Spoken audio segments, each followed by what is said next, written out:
Guys, so ngayong araw guys ay day off ng asawa ko, kaya ngayong araw ay naghanap po na kami ng magtatrabaho ng aming extend sa aming tindahan guys.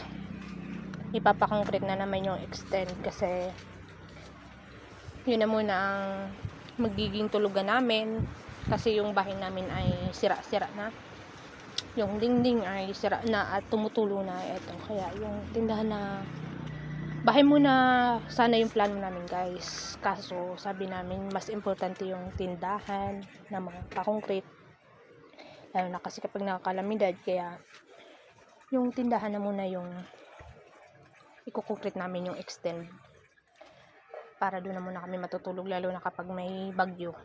Yun ang magiging namin, tulugan.